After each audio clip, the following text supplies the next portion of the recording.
नमस्कार, मैं निधि जैन सेठ, पिनिकल और पॉजिटिवली परफेक्ट की फाउंडर हूँ।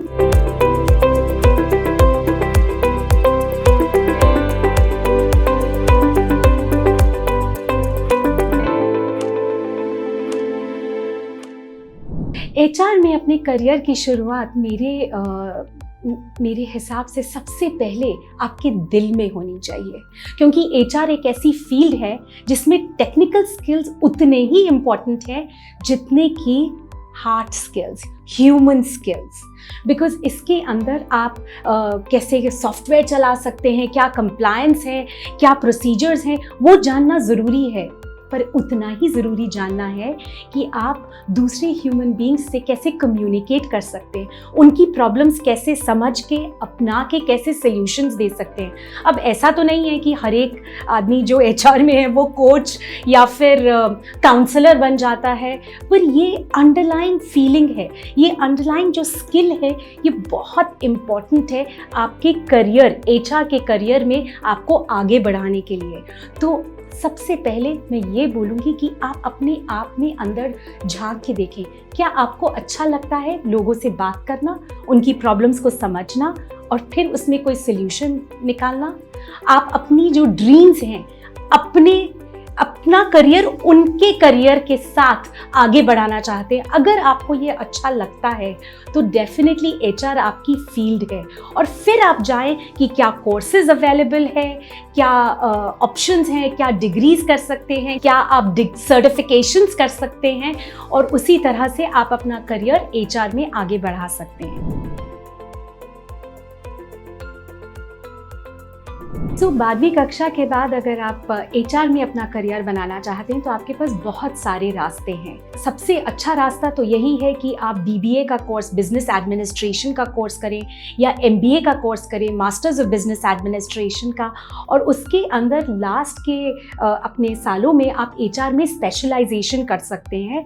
तो उससे क्या होता है कि आपको पूरे बिजनेस चलाने की चीज़, सेल्स, एडमिनिस्ट्रेशन, फाइनेंस से लेके एचआर तक पूरी नॉलेज हो जाती है। क्योंकि जो एचआर का फंक्शन है ना, वो सिर्फ एचआर का नहीं होता, वो पूरी कंपनी को हम आगे कैसे बढ़ाएं, गोल्स को कैसे अचीव करें, उस पे डिपेंडेंट होता है। तो ये आपके पास सबसे बेहतरीन तरीका है, पर सिर्फ ये अकेला तरीका नहीं है। आप कोई भी ग्रेजुएशन की डिग्री या सर्टिफिकेशन की डिग्री या डिप्लोमा की डिग्री है, उसके साथ भी एचआर में करियर चालू कर सकते हैं। एचआर में आपको उससे अपना एक करियर बन सकता है, प्रोवाइडेड आप छोटे जो सर्टिफिकेशन कोर्सेज होते हैं, 2 महीने के, 3 महीने के, 6 महीने के, बहुत सारे इंस्टीट्यूट्स ऑफ़र करते हैं। डिप्लोमा कोर्सेज होते हैं, वो शाम को भी आप ले सकते हैं। तो उससे क्या होता है कि एक स्पेशलाइजेशन आ जाती है। मानिए चलिए कि आप 2 कैंडिडेट्स हैं, दोनों ने केमिस्ट्री ऑनर्स किया है, एचआर से तो बिल्कुल रिलेटेड नहीं है, पर अब आपको लगता है कि आप एचआर में अपना करियर बनाना चाहते हैं। तो इंडिया में भी बहुत सारी सोसाइटीज़ हैं, जैसे society for human resource management, एक ग्लोबल सोसाइटी है जो बहुत अच्छे कोर्सेज ऑफर करती है, सर्टिफिकेशन कोर्सेज और बहुत माननीय कोर्सेज हैं, आप वो ले सकते हैं। और जब आप किसी भी कंपनी में जाएंगे और ये अपना दिखाएंगे कि आपने ये ऐसे सर्टिफिकेशंस करे हैं, तो ऑब्वियसली वो समझेंगे कि आप इस फील्ड में बहुत सीरियस हैं और आप ये करना चाहते हैं, इवन दो आपकी ग्रेजुएशन और आपकी डिग्री उसको नहीं रिफ्लेक्ट करती। तो एचआर में आप बहुत तरीके से करियर अपना बना पाएंगे।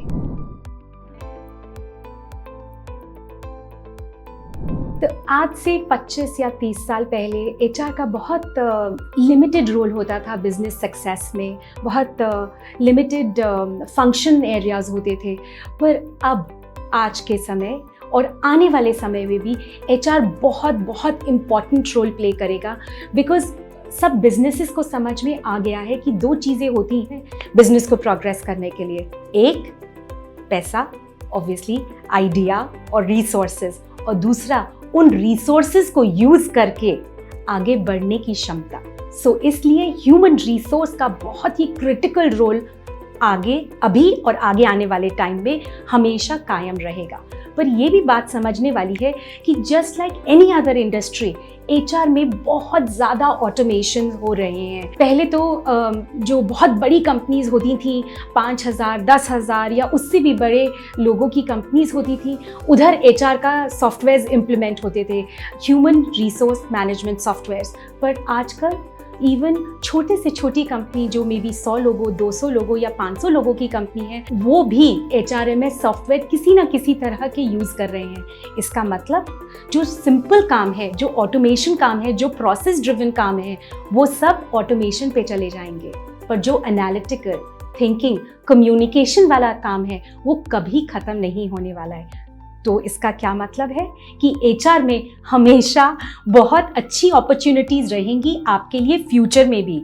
हाँ, पर मैं ये ज़रूर कहूँगी कि हर ऑर्गेनाइजेशन में जो एचआर डिपार्टमेंट का साइज़ होता है वो थोड़ा छोटा रहता है। अगर आपके 50 या 100 लोगों की भी टीम है तो उसमें भी बहुत ही छोटी टीम होती है एचआर की, पर उसका मतलब है उतनी ही स्पेशलाइजेशन।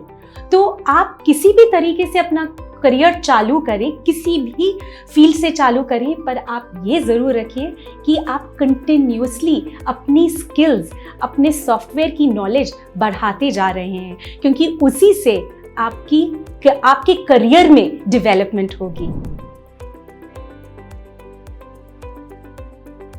सैलरीज की जहाँ तक बात आती है तो मेरी सोच काफ़ी अलग है। मुझे ये नहीं समझ में आता कि आप एक एवरेज निकालें कि एवरेज जब स्टार्ट करेंगे तो हर फ्रेशर को इतना मिलेगा, फिर 3 साल में इतना हो सकता है, फिर 5 साल में इतना हो सकता है। कोई भी करियर चूज़ करें, आप एवरेजेस पे ना जाएं, क्योंकि आप अपने आप को पहले ही एवरेज बना रहे हैं। वो बिल्कुल नहीं होना चाहिए। आपका करियर आपकी जिम्मेवारी है, आप उसमें आगे बढ़ें, सोचें, अपने आप को कंटिन्यूसली अपस्किल करें, प्रोग्राम्स लिए। आजकल सीखना इतना आसान है। आप लिंक्डइन में जा सकते हैं, वहाँ पे बहुत कोर्सेज होते हैं, अपग्रेड है, बहुत और तरीके की कोर्सेज आपको ऑनलाइन मिल जाएंगे। एचआर से रिलेटेड, अपने फील्ड से रिलेटेड कॉन्स्टेंटली अपने आप को अपस्किल कीजिए और फिर देखिए आपका करियर कहाँ जाता है।